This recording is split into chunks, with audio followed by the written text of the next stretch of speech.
Hello, welcome to Git Academy Plus. So today we are going to discuss about the next topic in the module 4 of induction machine, and the name of the topic is a test on three-phase induction machine. In this particular lecture we are going to discuss about the different tests which will be conducted on three-phase induction machine to identify or to know the performance parameters of that machines and to know the efficiency of machine, that how efficient is your machine, what kind of characteristics we are going to obtain by operating this machine at this particular loading. We are going to know about all those characteristics in this particular lecture, and what are the different parameters which can be obtained by conducting these particular tests on the induction machine. We are going to discuss about it. तो देखिए, जब मैं आपको induction machine का जब introduction बताया था, उसके बारे में जब मैं डिस्कस करना स्टार्ट किया था, उस टाइम पे मैंने आपको बताया था कि जो इंडक्शन मशीन होता है उसका जो इक्विवेलेंट सर्किट होगा that will be very close to the equivalent circuit of the transformer, उस टाइप से रहेगा। तो जैसे अपन ट्रांसफार्मर में अलग अलग टाइप के टेस्ट जब कंडक्ट कराते थे, सेम टाइप से जो कुछ टेस्ट होंगे अपन ये इंडक्शन मशीन में भी कंडक्ट कराएंगे। जैसे मैं ट्रांसफार्मर में समझाया तो देखिए, मैंने आपको ट्रांसफार्मर के केस में क्या बताया था। इन केस ऑफ ट्रांसफार्मर अपन कौन कौन से टेस्ट कंडक्ट कराए थे।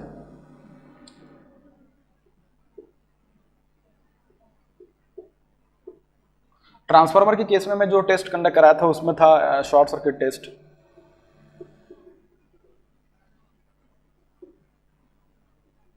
उसके बाद था ओपन सर्किट टेस्ट,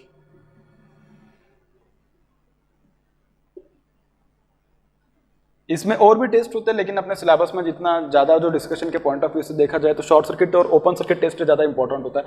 उसमें वैसे देखा जाए तो 10-12 टेस्ट होते हैं, लेकिन जब आप प्रैक्टिकली जब ट्रांसफार्मर को इंडस्ट्री में जो प्रिपेयर किया जाता है, मतलब उसका मैन्युफैक्चरिंग किया जाता है, तो जब उसको जब आप उसको की कंपनी के सेलिंग तक लेके जाते हैं तो उसके दौरान उसके टोटल रूटिंग टेस्ट होता है, ये टेस्ट होता है, हीट वाला टेस्ट होता है, पोलैरिटी वाला टेस्ट होता है, बहुत सारे अलग अलग टेस्ट होता है, ऑयल एंड इंसुलेशन टेस्टिंग जो होती है वो वाला टेस्ट होता है, बहुत सारे होते हैं। लेकिन अपन को इतना ज़्यादा पढ़ने की जरूरत नहीं होती है क्योंकि अपने सिलेबस में उतना मेंशन नहीं है। लेकिन जब मैं इंडक्शन मशीन की बात करूंगा तो इंडक्शन मशीन में इसमें और भी टेस्ट होते हैं, मैं पहले बता रहा हूं आपको, ठीक है। जब मैं इंडक्शन मशीन की बात होगी तब इंडक्शन मशीन में कौन कौन से टेस्ट है कि जो अपन कंडक्ट कराने वाले हैं इस लेक्चर में आपको जो मैं पढ़ाऊंगा इंडक्शन मशीन, ठीक है। और मैं थ्री फेज इंडक्शन मशीन की बात कर रहा हूँ, तो इसमें जो भी कुछ टेस्ट होने वाले हैं वो टेस्ट में देखेंगे। सबसे पहले मैं डिस्कस करूंगा स्टेटर रेजिस्टेंस टेस्ट। किसके बारे में? स्टेटर रेजिस्टेंस टेस्ट, इसके बारे में डिस्कस करूंगा। उसके बाद मैं डिस्कस करूंगा नो लोड टेस्ट। किसके बारे में? No load test. अभी नो लोड टेस्ट क्या होगा? देखिए, जैसे ट्रांसफार्मर में आपने पढ़ा था क्या, जैसे ट्रांसफार्मर में आपने पढ़ा था ओपन सर्किट टेस्ट, सिमिलरली जब मैं इंडक्शन मशीन की बात करूंगा तो उसमें नो लोड टेस्ट जो होगा that will be equals to what? It will be equals to open circuit test. That will be equals to what? Open circuit test.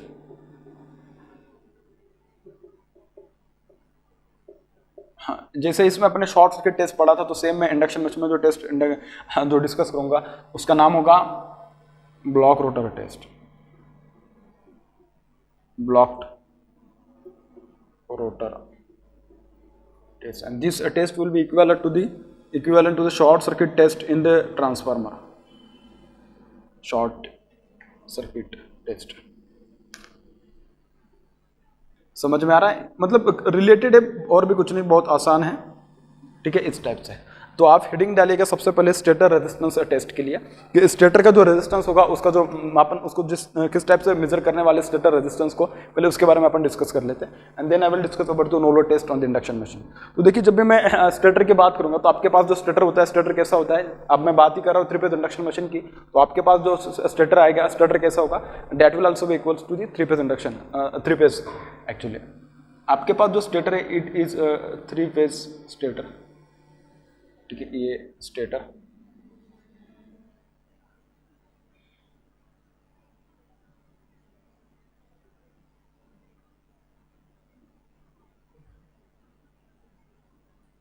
ठीक है। तो ये रहा आपके पास स्टेटर, ये इसके 3 अलग अलग फेजेस, ठीक है, इस टाइप से। अब मुझे क्या करना है? मुझे इस स्टेटर का रेजिस्टेंस मेजर करना है। ये क्या है ना, मुझे स्टेटर का रेजिस्टेंस मेजर करना है। अब आप देख सकते हो कि ये क्या आपके पास, this is nothing but actually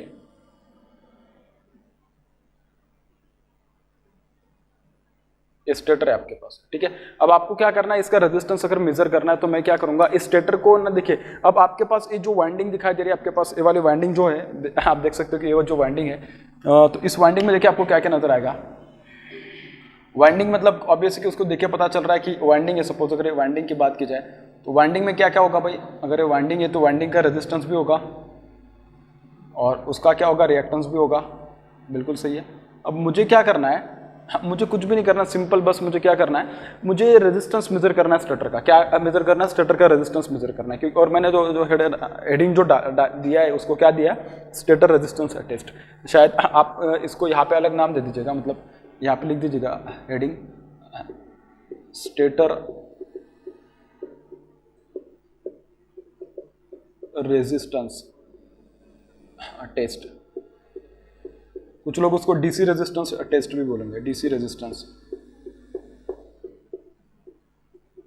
लेकिन ठीक है इस टाइप से भी बोलेंगे, लेकिन ज़्यादा जो फेमस वर्ड है वो तो स्टेटर रेजिस्टेंस टेस्ट। और अपन क्या करेंगे, अपन का मेन मकसद है कि अपन को सिर्फ रेजिस्टेंस मेजर करना है। तो रेजिस्टेंस मेजर करना है तो मुझे रिएक्टेंस चाहिए नहीं उसमें, तो अगर रिएक्टेंस चाहिए नहीं तो मैं रिएक्टेंस को कैसे नलिफाई कर सकता हूँ, या मुझे नहीं चाहिए उसका इफेक्ट। देखिए अगर मैं रिएक्टेंस की बात करूँ तो रिएक्टेंस क्या होगा, आपके पास reactance XL is equals to 2πfEl, ये आपके पास रिएक्टेंस होता है भाई, बिल्कुल सही है। अब अगर सपोज मैंने एसी सप्लाई दिया तो रिएक्टेंस का तो रोल आने ही वाला है, तो रिएक्टेंस का भी उसमें इफेक्ट देखने के लिए मिलेगा। सपोज अगर मैं रिएक्टेंस को अगर मुझे नलिफाई करना है तो फ्रीक्वेंसी 0 अगर मैं बना दूं तो फ्रीक्वेंसी 0 हो जाएगी, तो देखिए एक्सएल भी क्या हो जाएगा 0, और एक्सएल 0 हो जाएगा तो मतलब क्या मुझे सिर्फ रेजिस्टेंस देखने के लिए मिलेगा। लेकिन फ्रीक्वेंसी 0 कैसे मिलेगी भाई, डीसी सप्लाई लगा दो आराम से फ्रीक्वेंसी 0 हो जाएगी। तो मैं डीसी सप्लाई लगा के क्या है ना, ये जो स्टेटर है उसका रेजिस्टेंस मेजर कर सकता हूँ। अब देखिए मैं यहाँ पे क्या करूंगा, डीसी सप्लाई कनेक्ट करूंगा and then I will measure the resistance of the इस पर्टिकुलर स्टेटर वाइंडिंग। तो देखिए भाई अपन अब इसका रेजिस्टेंस मेजर करते हैं।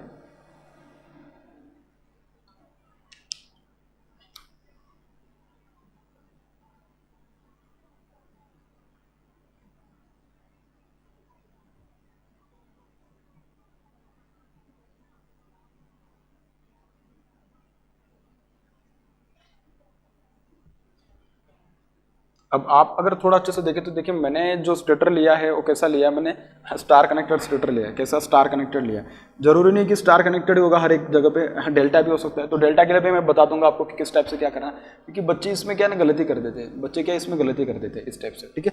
अब देखिए मैं क्या करूँगा, सिंपल बात है कि देखिए मैं यहाँ पे एक डीसी सप्लाई दूंगा भाई, क्या दूंगा, डीसी सप्लाई दूंगा, ठीक है। अगर मैं यहाँ पे डीसी सप्लाई कनेक्ट कर रहा हूँ तो देखिए suppose if I am connecting here DC supply, DC supply दे रहा हूँ, तो यहाँ से जो करंट आएगी this will be what, IDC current आएगी मेरे पास। कौन सी करंट आएगी, डीसी करंट आएगी। सप्लाई कैसा मेरे पास, डीसी सप्लाई, कैसा है, डीसी सप्लाई, ठीक है। इस टाइप से अब आप बोलोगे कि सर ये तो ठीक है आपने दे दिया सप्लाई वगैरह, तो इसमें इसका जो रेजिस्टेंस होगा, देखिए इसका जो रेजिस्टेंस होगा मैं उसको नाम दे रहा हूँ आर डी सी। नहीं, इसको मैं सिर्फ रेजिस्टेंस दे रहा हूँ नाम आर, क्योंकि तीनों वाइंडिंग अगर सेम मटेरियल से बने तो सेम रेजिस्टेंस होगा सभी का, ठीक है। इसका भी रेजिस्टेंस होगा आर और इसका भी जो रेजिस्टेंस होगा that will also be R. इस टाइप से होने वाला है। अब मैंने क्या किया, देखिए मेरे पास तो मैंने सप्लाई दे दिया, मेरे पास करंट आ गया। अब इस वोल्टेज को मेजर करने के लिए मेरे पास वोल्ट मीटर चाहिए, और इस करंट को मेजर करने के लिए मेरे पास क्या चाहिए, करंट एमीटर चाहिए। तो आपको पता है एमीटर कहाँ पे कनेक्ट की जाती है, ammeter is connected in series, ठीक है। तो एमीटर कनेक्ट कर दिया मैंने सीरीज में, ठीक है। उसके बाद जो वोल्ट मीटर है, वोल्ट मीटर में कहाँ पे कनेक्ट करूंगा, वोल्ट मीटर में कनेक्ट करूंगा सप्लाई के अक्रॉस में, क्योंकि मुझे उसके जो इसको मैं मेजर करने वाला उसके अक्रॉस के वोल्टेज मुझे मेजर करने हैं। अगर आप देखें तो देखिए यहाँ से जो करंट आएगी आपके पास, अगर आप करंट का फ्लो देखोगे, देखिए करंट इस टाइप से फ्लो होने वाली है।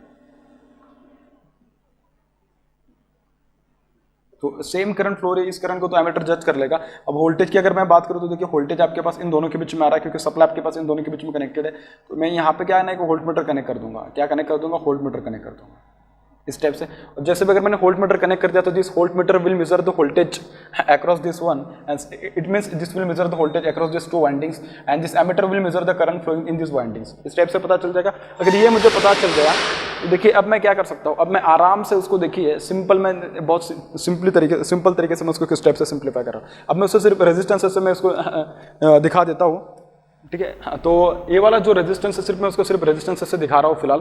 तो मेरे पास जो सर्किट बनेगी देख लेते हैं कि कैसे बनने वाली है सर्किट।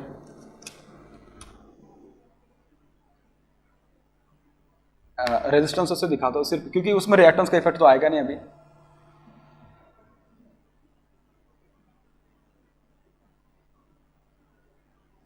इस टाइप से, इस टाइप से, ठीक है। आई होप कि शायद आपको समझ में आ गया था।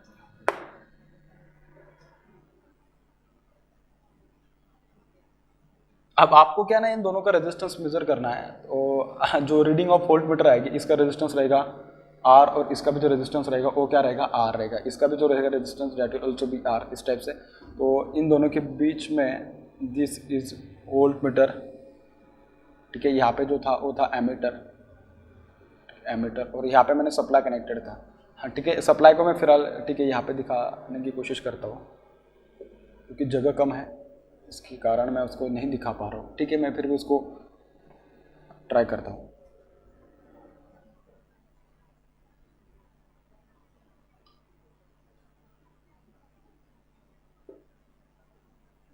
बस केवीएल लगाना है आपको, यहाँ पे केवीएल लगा दीजिएगा और आप आराम से उसका वैल्यू पता कर लीजिएगा। VDC, ठीक है।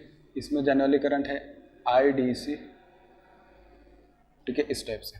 तो मुझे एक बात बोलेगा, इसका जो रीडिंग आएगा वोल्ट मीटर का या एमीटर का, वो क्या क्या आएगा। वोल्ट मीटर का जो रीडिंग आएगा, देखिए मैं यहाँ पे लिखता हूँ, हाँ, रीडिंग ऑफ वोल्ट मीटर, क्या बोल रहा हूँ मैं, I am talking about reading of volt meter क्या होगा, this will be equals to VDC, ठीक है, जो रहेगा सो रहेगा, ठीक है। एंड रीडिंग ऑफ एमीटर जो आएगा आपके पास, वो क्या आएगा, reading of ammeter this is equals to IDC, इस टाइप से आने वाला आपके पास। देखिए VDC आ गया, IDC आ गया। अब मुझे अब सपोज अगर देखना है तो देखिए एक्चुअली ये क्या रहेगा IDC, देखिए IDC क्या आएगा actually, IDC will be what, this is nothing but ये सिंपल आपके पास कि देखिए क्या, अगर आप थोड़ा उसको अच्छे से देखें तो देखिए ये वाला जो सर्किट है इसमें बस सिंपल KVL लगाना, ये रेजिस्टेंस आ रहा है, इसमें तो करंट जाएगा नहीं क्योंकि ओपन है, तो जो करंट आएगी आपके पास इस टाइप से आएगी, तो देखिए इस टाइप से आपके पास एक करंट फ्लो होने वाली है। तो IDC का जो वैल्यू होगा that will be nothing but what, that will be nothing but VDC upon R plus R upon what, R plus R, इस टाइप से आने वाला है। This is equals to VDC upon 2R, this is equals to what, VDC upon 2R, इस type से। तो आपके पास जो 2R का जो वैल्यू आएगा, ठीक है, 2R is equals to VDC upon IDC and R is equals to what, this is equals to VDC upon twice of IDC upon what, twice of IDC, ठीक है, इस टाइप से आएगा।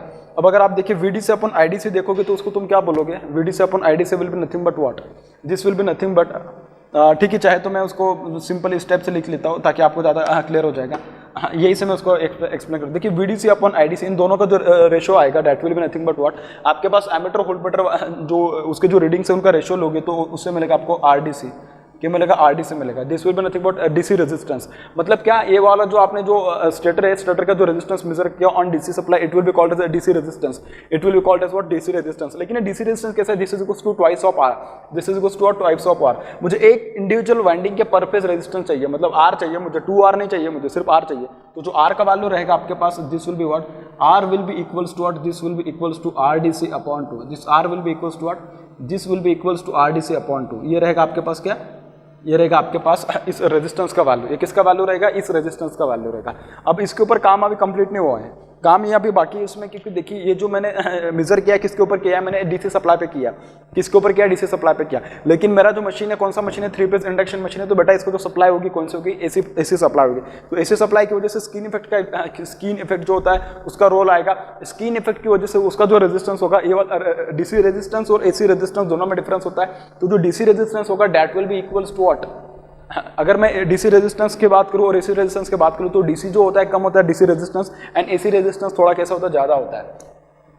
You should know this very well that the value of the RDC is less as compared to what, RAC, because the value of RAC is larger as compared to RDC because of the skin effect, ठीक है, ऐसा है। तो RAC का जो value आएगा आपके पास, RAC या सपोज दिस रेजिस्टेंस, जो इस वाइंडिंग का जो रेजिस्टेंस होगा किसका, ये वाला जो वाइंडिंग है, हाँ स्टेटर का, उसका जो पर फेज रेजिस्टेंस जो होगा that will be equals to what, skin effect की वजह से यहाँ पे एक फैक्टर आएगा, मैं उसको x नाम दे रहा हूँ, x multiply by RDC upon 2. This is multiplied by what? RDC upon 2.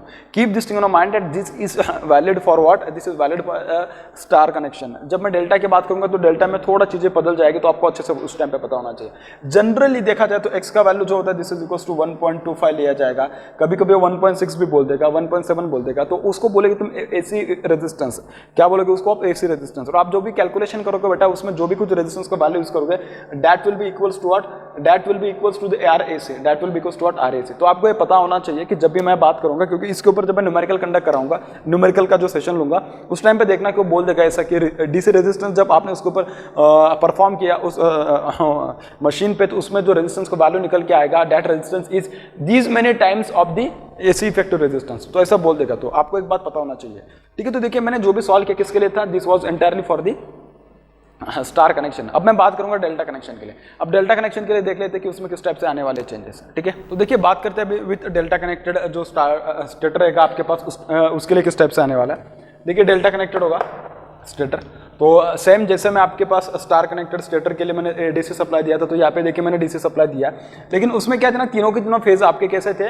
तीनों में से सिर्फ 2 फेज थे कि जो रोल प्ले कर रहे थे, क्योंकि जो थर्ड प्लेयर था वो ओपन था, क्योंकि मैं डीसी सप्लाई सिर्फ 2 टर्मिनल के अक्रॉस में लगा सकता हूँ. यहाँ पे भी 2 टर्मिनल के अक्रॉस में मैंने लगाया है, लेकिन अगर आप उसको देखो तो 2 टर्मिनल और जो तीसरा टर्मिनल है मैंने उसको दिखाया नहीं है एक्चुअली. ये देखिए तीसरा जो सप्लाई टर्मिनल होगा ये ओपन है, उसके बावजूद भी देखिए मेरे तीनों के तीनों जो फेजेस है कैसे आ रहे हैं, तीनों के तीनों फेजेस रोल प्ले कर रहे हैं यहाँ पे. ठीक है, तो मतलब मुझे क्या ना यहाँ पे रेजिस्टेंस मेजर करना बहुत आसान हो जाएगा.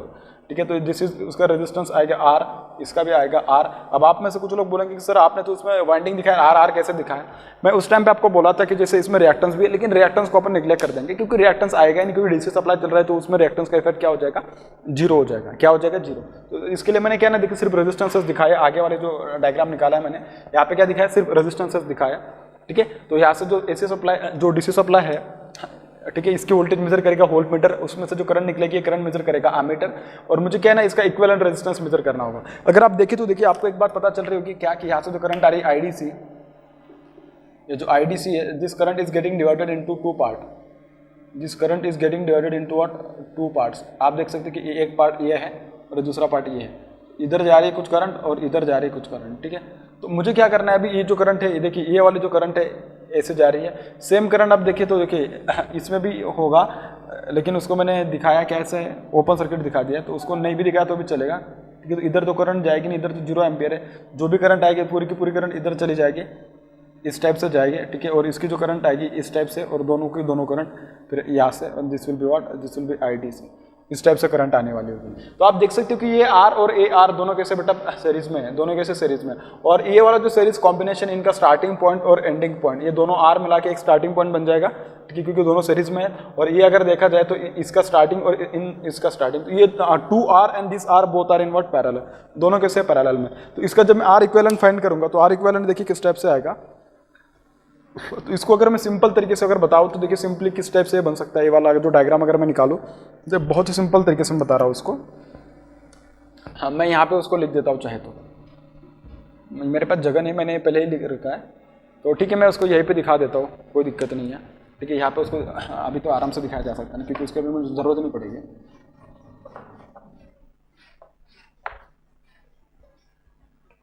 तो इन दोनों का पैरेलल कॉम्बिनेशन आपको दिखाना है, simple.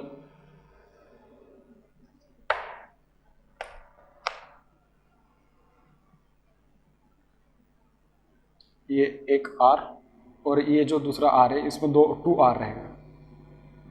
This is twice R, this is R, and this is connected to what? DC supply. This is connected to DC supply.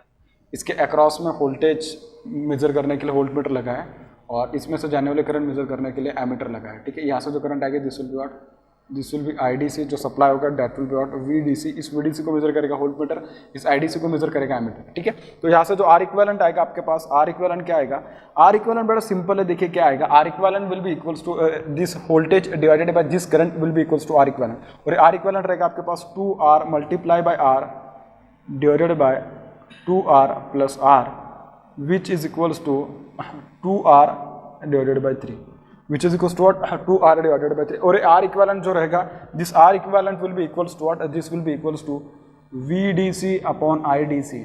VDC upon what IDC which is equals to 2R/3 which is equals to 2R/3 इस type से। तो देखिए मैं यहाँ पे उसको explain कर दिया। अब मैं लिखूंगा कि reading of voltmeter is equals to VDC, reading of ammeter is equals to IDC। तो जो RDC आएगा आपके पास, RDC is equals to VDC upon IDC इस टाइप से रहेगा। इसका वैल्यू आएगा RDC and this RDC is equals to what, RDC is equals to 2R divided by 3। क्या है 2R डिवाइडेड बाई 3। मुझे सिर्फ R का वैल्यू चाहिए, मुझे इसमें यहाँ से R को सेपरेट करना पड़ेगा। तो R को जो सेपरेट करोगे तो यहाँ से R का वैल्यू आएगा R is equals to 3/2 multiply by what RDC which is equals to 1.5 multiply by RDC। ये आएगा आपके पास क्या, रेजिस्टेंस का वैल्यू। ये किसका वैल्यू आएगा, रेजिस्टेंस का वैल्यू आएगा। लेकिन ये सिर्फ क्या आएगा, एक पर फेज का जो रेजिस्टेंस है उसका वैल्यू अपन को मिल रहा है। इस R का वैल्यू मिला, इस R का मिला, इस R का वैल्यू मुझे मिला, ठीक है। लेकिन मैंने क्या बोला था आपको उस टाइम पे, अगर पिछले जो स्टार कनेक्टेड के लिए मुझे समझाया था उस टाइम पे मैंने बोला था आपको कि मुझे चाहिए किसके लिए, AC सप्लाई के लिए चाहिए। फॉर AC रेजिस्टेंस कैसा होगा, AC resistance will be more than that of the DC resistance. ये भी देखा जाए तो DC रेजिस्टेंस ही है, ठीक है।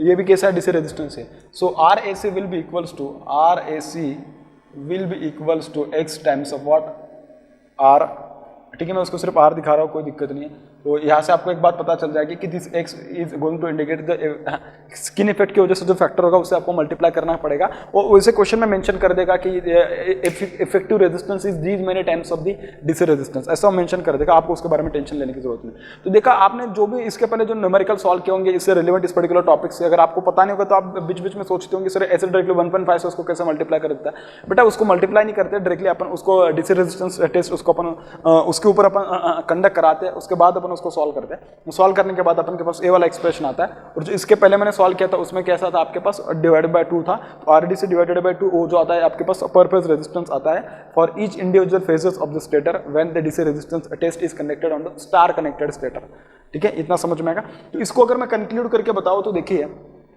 कंक्लूड करके अगर मैं बताऊँ तो देखिए फॉर, आप यहाँ पे देख सकते हो उसको, for star connected stator, for star connected stator, जो R का वैल्यू आएगा पर फेज रेजिस्टेंस जो होगा that will be equals to what, that will be equals to RDC divided by 2, that will be equals to what, RDC divided by 2। और जो skin effect की वजह से अगर आप उसको मल्टीप्लाई करोगे तो यहाँ से जो RAC का वैल्यू आएगा that will be equals to what, that will be equals to X times of R, that will be equals to what, X times of R, ठीक है। और मैं अगर फॉर डेल्टा कनेक्टेड के लिए बोलूँ तो देखिए फॉर डेल्टा कनेक्टेड स्टेटर, ठीक है, फॉर डेल्टा कनेक्टेड स्टेटर, इसके लिए आपके पास जो रेजिस्टेंस का वैल्यू आएगा that will be equals to what 1.5 times of RDC, that will be equals to what 1.5 times of RDC। और ये जो RAC का जो वैल्यू आएगा RAC will be equals to X times of what R, और X को mention कर देगा, ठीक है। वैसे 1.25 कभी कभी लिया जाता है, तो कभी कभी 1.6 भी बोल देगा, 1.3, 1.2, 1.1 ऐसा कुछ मेंशन करेगा अलग अलग क्वेश्चंस में। तो आपको उसके अकॉर्डिंग अपने क्वेश्चंस के पैरामीटर्स को वैरी करने हैं, ठीक है। अब बात करेंगे अपन जो नेक्स्ट टेस्ट रहेगा ब्लॉक रोटर, कौन सा है, नो लोड टेस्ट है क्या, कौन सा लिखा है मैंने, नो लोड टेस्ट है। तो नो लोड टेस्ट के बारे में बात करूंगा क्योंकि उसके बाद में मैं ब्लॉक रोटर टेस्ट के बारे में बात कर पाऊंगा, ठीक है। बात करता हूँ मैं नो लोड टेस्ट के बारे में। अब देखिए बात करते हुए नो लोड टेस्ट के बारे में, देखिए जब अपन ट्रांसफार्मर में नो लोड टेस्ट परफॉर्म किए थे तो उस टाइम पे अपन ने कौन कौन से पैरामीटर फाइंड किए थे ये आपको याद होगा, ऐसा मैं एक्सपेक्ट करता हूँ, ठीक है। अब मैं बात करूंगा no load test is conducted on induction machine, तो उसका पर्पस क्या होता है। देखिए आप नाम से पता कर सकते हो कि नो लोड है, नो लोड है मतलब क्या, स्पीड कैसे होगी, अगर नो लोड की बात की जा रही है तो मतलब स्पीड कैसा होगा, और rotor speed will be approximately equals to what, rotor speed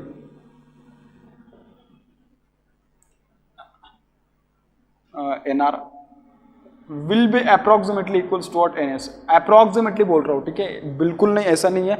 और मैं कह सकता हूँ कि very close to NR is very close to NS, ऐसा मैं कह सकता हूँ, NR very close to NS, very close to NS, ठीक है। नो लोड टेस्ट इस टाइम से अपन क्या करने वाले, उसको कंडक्ट कराने वाले। दूसरी बात अगर मैं बात करूं, अगर ऐसा होने वाला है तो स्लिप के बारे में बात कर लेता हूं। तो स्लिप देखिए क्या होने वाला है, slip comma S is equals to NS minus NR divided by NS। तो इन दोनों के बीच का डिफरेंस बहुत ही स्मॉल होगा क्योंकि आप कह सकते हो कि NR is very close to NS है, वेरी क्लोज टू NS है, तो आप कह सकते हो कि this is very small, this is what very small difference आ रहा है, वेरी स्मॉल डिफरेंस है, ठीक है। डिवाइडेड बाय अगर उससे NS को कर रहे हैं तो मतलब क्या है ना, वेरी वेरी स्मॉल आने वाला है, क्या है ना, वेरी स्मॉल आने वाला है, बहुत ही स्मॉल आने वाला है। देखा जाए तो एक्चुअली 0.05 वगैरह उससे भी, या उससे भी थोड़ा कम आ जाएगा डायरेक्टली देखा जाए तो 0.05, 0.01 या 0.015 इसके अराउंड, ऐसा बहुत छोटा उसका वैल्यू आने वाला है। तो आप देख सकते हो कि मतलब अगर उसका वैल्यू इतना छोटा आने वाला है नो लोड टेस्ट पे, तो अगर इसका वैल्यू ऐसा है तो रोटर के रेजिस्टेंस के ऊपर तो बहुत ज़्यादा उसका इफेक्ट पड़ेगा R2/S, जब मैं उसको रोटर इक्विवेलेंट सर्किट दिखाऊंगा तब। तो ये तो बात पता चले। आप जब मैं ओपन सर्किट टेस्ट कंडक्ट कराए थे ट्रांसफार्मर पे, क्या बोला मैं, open circuit test, no load test के बगल में मैंने लिखा है ओपन सर्किट टेस्ट। तो आपको अगर याद आ रहा तो देखिए, ओपन सर्किट टेस्ट में अपन क्या करते थे, जो आपकी जो मशीन होती थी, जो ट्रांसफार्मर होता था, उसको अपन क्या करते थे, रेटेड वोल्टेज देते थे। सिमिलरली मैं नो लोड टेस्ट में जब इंडक्शन मशीन की बात करूंगा तो उसमें मैं वोल्टेज कौन सा दूंगा, रेटेड वोल्टेज दूंगा। कौन सा वोल्टेज दूंगा, रेटेड वोल्टेज, रेटेड फ्रीक्वेंसी पे मैं इसको कंडक्ट कराने वाला हूँ। तो यहाँ पे देखिए क्या करने वाले अपन, जैसे कि इसके पहले मैं स्टेटर रेजिस्टेंस टेस्ट में आपको समझाया कि वोल्ट मीटर एमीटर यूज करके मैं उसको फाइंड करने वाला था। सिमिलरली मैं यहाँ पे क्या करने वाला हूँ, यहाँ पे मैं वोल्ट मीटर, एमीटर और वाट मीटर यूज करने वाला एक्चुअली, ठीक है। तो वाट मीटर के जरिए मैं उसको किस टाइप से करने वाला हूँ, आप देख सकते हो। अभी मेरे पास ये यहाँ पे देख सकते हो कि 3 फेज इंडक्शन मशीन है, एक 3 फेज इंडक्शन मशीन है, ठीक है। और यहाँ पे मेरे पास ये 3 फेज सप्लाई है,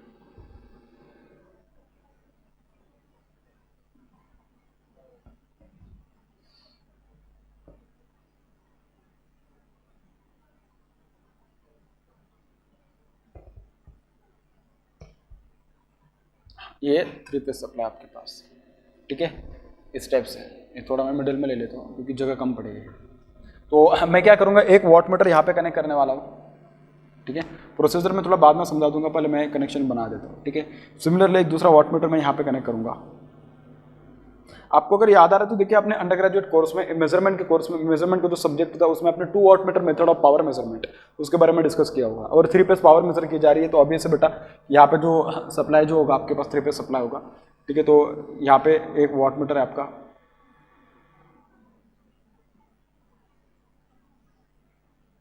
सिमिलरली जब इसकी बात करूंगा मैं, यहाँ पे भी ये, ठीक है। अगर मैं इसको R बोल दूँ, इसको अगर सपोज मैं Y बोल दूँ, और इसको सपोज अगर मैं B बोल दूँ, तो ये जो रहेगा मेरे पास, ठीक है, this is going to be the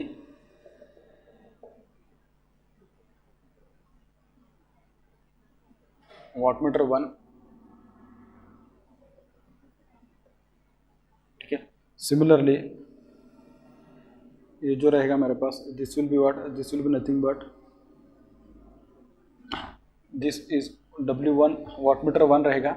this is what, this is W2 which is nothing but what, watt meter 2, इस टाइप से रहेगा, ठीक है। उसके बाद मैं इन दोनों के बीच में एक वोल्ट मीटर कनेक्ट कर दे रहा हूँ। क्या कनेक्ट कर रहा हूँ, voltmeter, line to line voltage measure करने के लिए, ठीक है। और इसके सीरीज में क्या है ना, मैं एमीटर कनेक्ट कर दे रहा हूँ। क्या कर रहा हूँ, एक एमीटर कनेक्ट कर दे रहा हूँ, ठीक है, इस टाइप से। आप चाहे तो इस एमीटर को यहाँ पे रखो या यहाँ पे रखे, आपके ऊपर डिपेंड है आपको कहाँ पे रखना है, ठीक है। इस टाइप से आप क्या करने वाले, उसको एक कनेक्ट करने वाले। और ये जो रहेगा आपके पास, this will be nothing but 3 phase induction machine. ये क्या रहेगा, 3 फेज इंडक्शन मशीन रहेगा। तो आप उसको नाम दे दीजिएगा 3 फेज इंडक्शन मशीन। क्या है, 3 फेज इंडक्शन मशीन है, ठीक है। तो ये रहा बेसिकली सेटअप की जो मैं नो लोड टेस्ट के लिए अप्लाई करने वाला हूँ। अब मैं क्या करूँगा, देखिए मेरे पास जो सप्लाई रहेगा, सप्लाई ये जो रहेगा मेरे पास, this supply will be what, this supply will be basically किस टाइप से रहने वाला है, ये सप्लाई इस टाइप से रहेगा। एक क्लोज को मैं इधर लिख देता हूँ, ठीक है, वेरी क्लोज, ठीक है। अब ये मेरे पास जो सप्लाई है, इस सप्लाई को देखिए मैं किस टाइप से क्या करने वाला हूँ। अब इस सप्लाई को मैं क्या करूंगा ना, मैं उतना सप्लाई मेरी मशीन को दूंगा कि जितना उसका रेटेड वोल्टेज एक्चुअली। तो मेरे जो मोटरों की इंडक्शन मशीन होगी, उसके जो रेटेड स्पेसिफिकेशन आपके जो उसके नेम प्लेट पे दिए होते हैं, उसके अकॉर्डिंग मुझे जैसे उसका रेटेड वोल्टेज मिल जाता है, मैं उसको जो सप्लाई दूंगा, that supply will be what, that will be the rated supply, that will be what, rated supply. मतलब क्या, जो वोल्टेज यहाँ पे जो आएगी रेटेड वोल्टेज होगी। कौन सी वोल्टेज होगी, rated voltage, V rated. And frequency भी कैसे होगी, frequency will also got rated frequency. तो मैं मशीन को कहाँ पे रन कराने वाला हूँ, I am going to run my machine at rated voltage and rated frequency. अगर मैं मेरी मशीन को rated voltage and rated frequency का सप्लाई दे रहा हूँ, इसका मतलब क्या, इसका मतलब जो नो लोड टेस्ट पे जो भी पैरामीटर आएंगे मेरे पास, these will be parameter corresponding to the no load test. जैसे अपन ट्रांसफार्मर में जो नो लोड पैरामीटर डिटरमाइन किए थे, सेम पैरामीटर यहाँ पे भी आपको पता चलने वाले हैं। अब मैं क्या करूँगा, ये जो इंडक्शन मशीन है इसका मैं इक्विवेलेंट सर्किट अगर मैं पता कर लूँ तो देखिए वहाँ से मुझे बहुत सारी चीज़ें पता चल जाएगी कि कौन कौन सी चीज़ें जो मुझे नो लोड पे मिल सकती है। तो इसका इक्विवेलेंट सर्किट अपन को पता है भाई, जो इंडक्शन मशीन होता है इसका इक्विवेलेंट सर्किट होता है आपके पास, this is the rotor resistance, sorry stator resistance, उसके बाद ये रिएक्टेंस, और यहाँ पे जो होता है मैं सारे पैरामीटर दिखा देता हूँ क्योंकि यहाँ पे जो मैं एनर्जी लॉस कंपोनेंट होता था उसको मोस्टली नहीं दिखाता था, लेकिन अब उसकी ज़रूरत पड़ेगी इसके लिए मैं उसको दिखा रहा हूँ, ठीक है। और मैं रोटर पैरामीटर को refer to the stator side बता रहा हूँ, तो इसके लिए मैं उसको दिखा देता हूँ यहाँ पे इस टाइप से, ठीक है, इस टाइप से।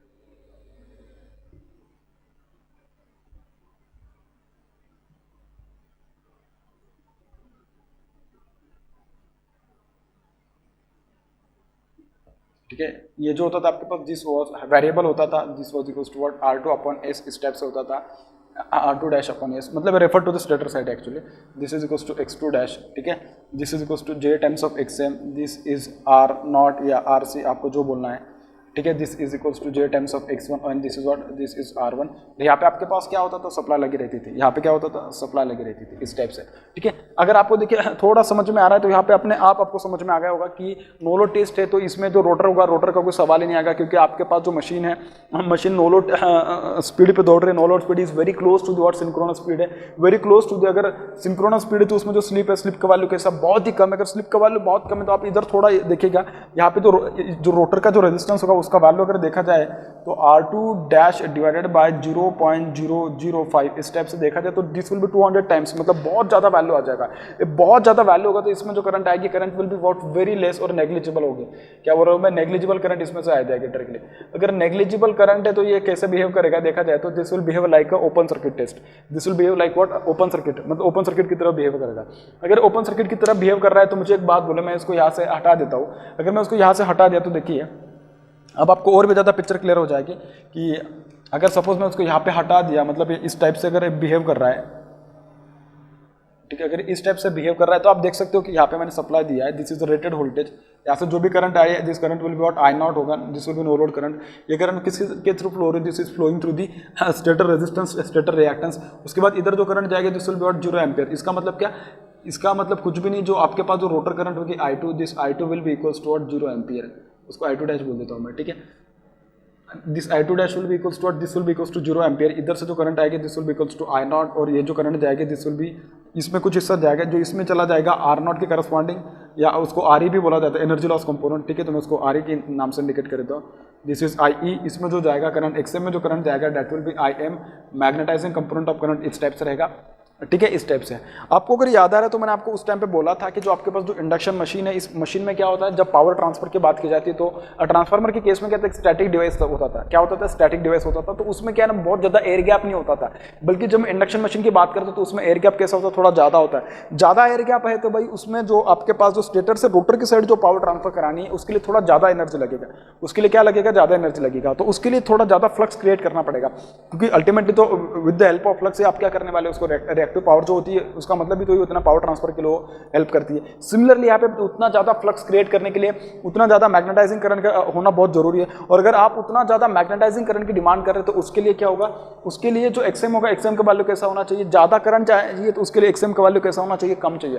XM का वैल्यू कैसा होना चाहिए, कम चाहिए। अगर आप XM का वैल्यू कम चाहते हो तो उसके कंपैरिजन में अगर देखा जाए तो RE और XM में देखा जाए तो XM का वैल्यू बहुत ही कम होता है।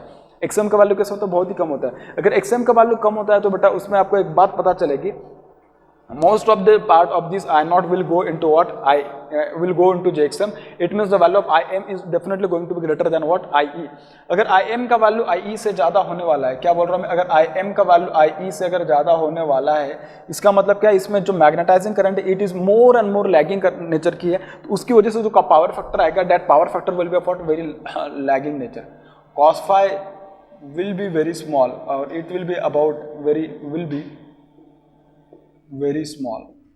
अगर देखा जाए तो this is very small, around 0.5 lag इसके करस्पॉन्डिंग आ जाता है, ठीक है, इसके अप्रोक्सीमेट आता है एक्चुअली। 0.5 या 0.3, 0.25 इस टाइप से आने वाला होता है।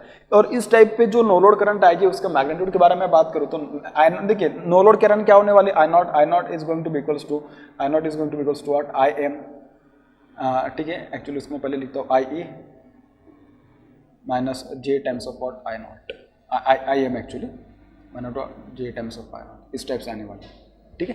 तो ये वाली जो करंट होगी बेटा आपके पास, एक्चुअली अगर मैं जे दिखा रहा हूँ तो उसको बाहर से दिखाने की जरूरत नहीं है, ठीक है, जो अपने आप में फेजर दिखा दे रही है, ठीक है, इस टाइप से चाहे तो, नहीं तो आप कह सकते हो उसको कि I E phasor plus what I M phasor, इस टाइप से, this is equals to what I not, this is equals to what I not, इस टाइप से आने वाला। तो इतना सिंपल है। और अपन को यहाँ से एक बात पता चलेगा कि आई नॉट का जो वैल्यू होगा ट्रांसफार्मर के केस में कैसा होता है, इन केस ऑफ, मैं उसको कंपैरिजन करके इसके लिए बता रहा हूँ क्योंकि ये वाले क्वेश्चंस बहुत बार इंटरव्यू में पूछे जाते हैं या आपके जो ओरल्स होते हैं उसमें पूछे जाते हैं। जो आई नॉट का वैल्यू होता है ना ट्रांसफार्मर में कैसे होता है, the value of I not in case of transformer this was 3 to 5% of full load current, इतना बराबर होता है। लेकिन यहाँ पे जो आई नॉट का वैल्यू होगा, आई नॉट विल बी 30% to 40%। अब आप में से कुछ लोग बोलेंगे सर ये ज़्यादा इतना क्यों होता है, इसके लिए क्योंकि वहाँ पे ना एयर गैप ज़्यादा होता है, तो एयर गैप ज़्यादा होता है तो उसमें ज़्यादा फ्लक्स क्रिएट करने के लिए आपको ज़्यादा मैग्नेटाइजिंग करंट चाहिए, और ज़्यादा मैग्नेटाइजिंग करंट चाहिए तो इसके लिए तो आई नॉट का वैल्यू ज़्यादा होना जरूरी होगा। क्योंकि आप देख सकते हो कि आई और आई एम इन दोनों में मैंने बोला कि आई एम का वैल्यू ज़्यादा होगा आई के कंपेरिजन में। अगर आई एम मतलब लैगिंग कंपोनेंट ऑफ करंट अगर ज़्यादा होगा इनके comparison to the real component, या आप कह सकते हो उसको कि क्या this is reactive component of the current, this is the reactive component of the current. इन दोनों में अगर रिएक्टिव कंपोनेंट ऑफ करंट ज़्यादा है तो obviously current will be of lagging nature के आएंगे, ठीक है। अगर करंट आपकी लैगिंग नेचर की आ रही है तो उसमें भी देखा जाए तो जो नो लोड करंट होगा उसमें वो 30 to 40% करंट में सबसे ज़्यादा जो हिस्सा होगा that will be of magnetising current, ठीक है। तो इसकी वजह से आपका पावर फैक्टर कैसा होगा, लैगिंग नेचर का होगा और बहुत छोटा उसका वैल्यू होगा। मैंने बोला कि आई नॉट विल बी 30 to 40%, आपको उसका रीजन पता चला, ऐसा मैं मान के चल रहा था, ठीक है, इस टाइप से। तो आपको यहाँ से देखिए अभी क्या पता चलेगा, आपके पास वॉटमीटर 1 होगा और वॉटमीटर क्या होगा 2 होगा, ठीक है। अब देखिए ये वाला जो कनेक्शन है, इस कनेक्शन के जो वॉटमीटर 1 की जो रीडिंग आएगी that will be equals to what, that will be equals to W1 is equals to VL cos of 30 + 5, ठीक है। एंड जो वॉटमीटर 2 की जो रीडिंग आएगी that will be equals to what, VL cos of 30 - 5, इस type से आने वाला। ये वाला जो कनेक्शन है इस कनेक्शन के करस्पॉन्डिंग बात कर रहा हूँ मैं, ठीक है। आप चाहे तो उसको एक बार फिर से निकाल के देख सकते हो, कोई दिक्कत नहीं। तो देखिए इसमें मैंने बोला है कि पावर फैक्टर अगर अराउंड 0.5 तभी पावर फैक्टर अराउंड 0.5 तभी आ सकता है जब इसमें फाई का वैल्यू कैसा हो जाएगा, ग्रेटर देन 60 डिग्री अगर ऊपर चला जाएगा तो चांसेस है कि उस टाइम पे मतलब पावर फैक्टर वैसे ऑब्वियस है कि पावर फैक्टर ग्रेटर एंगल जो रहेगा 30 के ऊपर ही आएगा, क्योंकि ये जब 30 के ऊपर आएगा तभी तो मतलब देखिए ना, अगर आप सपोज इसकी बात अगर करोगे इन दोनों को मिला के तो टोटल ओवरऑल पावर फैक्टर की बात की जाएगी, उसके बात कर रहा हूँ मैं, ठीक है। ये तो बस मतलब कि इंडिविजुअल वॉटमीटर की रीडिंग है। तो उस टाइम पे क्या होगा ना कि जब अगर 0.5 या 0.5 से अगर कम अगर आपके पास जो रीडिंग आ रही है तो उसका मतलब ये बनेगा कि आप में दोनों में से कोई एक जो वॉटमीटर होगा that will show the negative reading, that will show what, negative reading. तो देखिए ये वाला जो पर्टिकुलर कनेक्शन है उस कनेक्शन में तो वॉटमीटर 1 का जो रीडिंग आएगा that will be W1 is equals to VL multiplied by IL multiplied by cos of 30 + 5 and जो W2 होगा उसका रीडिंग आएगा W2 is equals to VL multiplied by IL multiplied by cos of 30 - 5। इस type से आपके पास क्या आने वाले रीडिंग्स आने वाले जो वॉटमीटर 1 होगा और वॉटमीटर 2 होगा, ठीक है। अब आपके पास जो पावर फैक्टर आने वाला है नो लोड पे it is going to be around 0.5 lagging, it is going to be around 0.5 lagging. तो 0.5 लैगिंग के ऊपर अगर या 0.5 के पास जा रहा है तो इसका मतलब चांसेस है कि वहाँ पे दोनों में से कोई एक जो वॉटमीटर होगा डैट में show the negative reading, that में शो व्हाट, नेगेटिव रीडिंग। क्योंकि जब आप 0.5 की बात करोगे तो देखिए अगर आप मैं 5 की वैल्यू उस टाइप से बात करूंगा तो उस टाइम पे आपको पता चल जाएगा कि उसका वैल्यू किस टाइप से आने वाला है, ठीक है। तो 5 के अलग अलग वैल्यूज के लिए आपको अगर आप उसका निकालोगे W1 W2 का टेबल तो उसमें पता चलेगा कि जो 0.5 लैगिंग पावर फैक्टर के बाद चलेगी तो उसमें चांसेस ऐसे है कि आपका जो वॉटमीटर 1 होगा, क्योंकि देखिए अगर मैं 5 का वैल्यू 60 डिग्री ले लूँ तो 60 पे क्या हो जाएगा, ये नेगेटिव दे देगा और ये क्या दे देगा 60 पे क्या करेगा 30 डिग्री, मतलब कोई एक पॉजिटिव वैल्यू दे रहा है। लेकिन जैसे भी आप उसके ऊपर चले जाओगे तो मतलब ऑब्वियस है कि दोनों में से कोई जो वॉटमीटर होगा that will show the negative reading. अगर वो निगेटिव रीडिंग शो कर रहा है तो ऑब्वियस है कि मतलब कि एक तो प्रेशर कॉइल की कनेक्शन क्या कर दीजिएगा, अपोजिट कर देगा। दोनों में से किसी एक कॉइल के कनेक्शन क्या कर दीजिएगा, अपोजिट कर देगा, तो करंट कॉइल के, प्रेशर कॉइल के। लेकिन जनरली अपन क्या करते हैं, उसके प्रेशर कॉइल के कनेक्शन अपोजिट कर देते हैं, ठीक है। तो कनेक्शन रिवर्स करके अपन क्या कर सकते हो, उसको उसका रीडिंग पॉजिटिव लाया जा सकता है, ठीक है। तो ये अपन ने बेसिकली जो नो लोड वाट में जो नो लोड टेस्ट है उसके बारे में जो बेसिक बातें थी उसने अपन ने वो सारे डिस्कस किए। अब देखिए यहाँ से कौन कौन से पैरामीटर्स के जिनको फिगर आउट किया जा सकता है उनके बारे में भी डिस्कस करते हैं। मैं देखिए स्टार्टिंग से बात करता हूँ। जब सप्लाई वोल्टेज है तो सप्लाई वोल्टेज देखिए इसको मेजर करने के लिए क्या अपने पास है, वोल्ट मीटर है, क्या अपने पास वोल्ट मीटर है। तो लेकिन वो जो वोल्ट मीटर कौन सी रीडिंग मेजर करेगा, that will measure the line to line voltage, that will measure what, line to line voltage. Ammeter जो एमीटर कौन सी करंट मेजर करेगा, ammeter will measure the current of line, current measure करेगा जो कि उसको line में उसको क्या किया गया, प्लेस किया गया। समझ में आ रही बात। सो देखिए वोल्ट मीटर क्या मेजर करेगा, एमीटर क्या मेजर करेगा, मैं उनके बारे में भी डिस्कस कर लेता हूँ, फिर बाद में अपन उसके सारे के सारे पैरामीटर्स के बारे में डिस्कस करेंगे कैसे उनको निकाला जा सकता है। मैं यहाँ पे लिख रहा हूँ, ठीक है। Volt metre will measure the, या reading of volt meter will be, reading of volt meter will be is equals to what, line to line voltage. क्या आएगा, लाइन टू लाइन वोल्टेज होगा, ठीक है। Reading of ammeter will be what, line current, reading of ammeter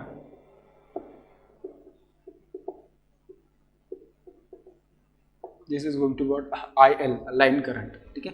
और अगर star connected की बात की जाए तो line current and phase current both will be same, ठीक है, अपन सब जानते हैं, ठीक है।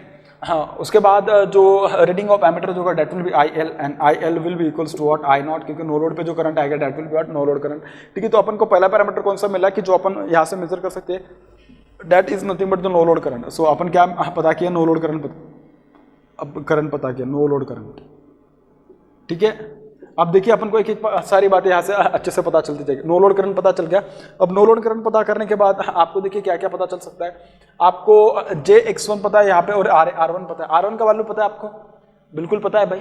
कहाँ से पता है, स्टेटर रेजिस्टेंस टेस्ट अपने क्या किया था, कंडक्ट कराया था, तो वहाँ से आपको R1 का वैल्यू पता चला था। अगर आपको वहाँ से no load current is what, I naught, यहाँ से पता चल जाएगा। तो आपको क्या पता चल जाएगा, जो स्टेटर रेजिस्टेंस है R1, तो आपने स्टेटर रेजिस्टेंस टेस्ट से उसको फाइंड किया। अब आपके पास क्या पता चल जाएगा, stator resistance R1 multiply by no load current I naught, तो उसमें आने वाले मुझे कॉपर लॉसेस पता चल जाएंगे। सो स्टेटर कॉपर लॉसेस मुझे पता चल जाएंगे, ठीक है। तो स्टेटर कॉपर लॉसेस पता चल जाएंगे, stator copper losses is equals to what, I not का square multiply by what, R1। इस टाइप से पता चल जाएंगे मुझे, बिल्कुल सही है, ठीक है।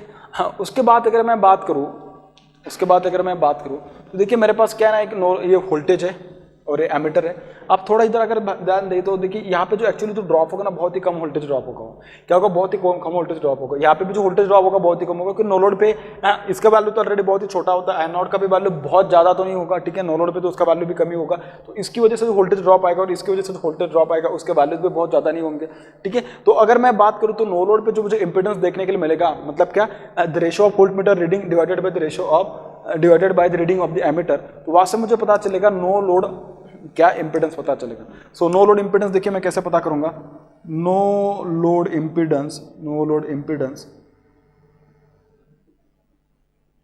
Is equals to Z naught is equals to what, V naught divided by what, I naught, and V naught is equals to what, VLL divided by what. लेकिन नो लोड इंपीडेंस तो मुझे पर फेज इंपीडेंस निकालना होगा भाई। तो पर phase के लिए क्या होना, V नॉट पर phase divided by what, I not पर फेज। तो अगर VLL अगर मुझे वाटमीटर की रीडिंग पता चल रही थी, this will be what, VL divided by √3 multiply by what, I not, multiply by what, I not. I not is also per phase, VL is also, VL by √3 is per phase voltage, ठीक है। तो this is what, this is the no load impedance. ये क्या रहेगा आपके पास, no load impedance का value आने वाला। अगर ये बातें आपको अभी यहाँ से पता चली है तो आगे देखिए इसमें और क्या क्या बातें पता चल सकती है। आप में से कुछ लोग बोले कि सर आपने R1 और X1 को नहीं लिया, क्यों नहीं लिया, मैंने उसका रीजन बताया आपको। अब बात रहेगी सिर्फ किसकी, RE की, और बात रहेगी किसकी, IXM के, JXM के एक्चुअली, ठीक है। तो अभी देखिए इसका वैल्यूज कैसे फाइंड करोगे आप, इसके वैल्यूज कैसे फाइंड करोगे।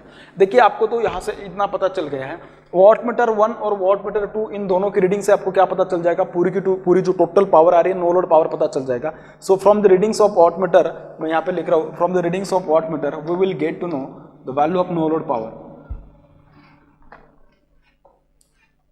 तो लिखिएगा फिर, from the readings of wattmeters, दोनों को ऐड करोगे ना, from the readings of wattmeter,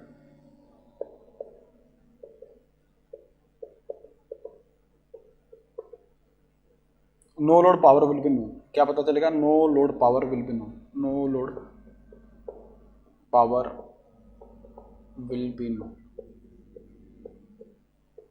So no load power P naught is equals to what, root 3 times of VL multiply by I naught, और या IL लिखा तो भी चलेगा, ठीक है.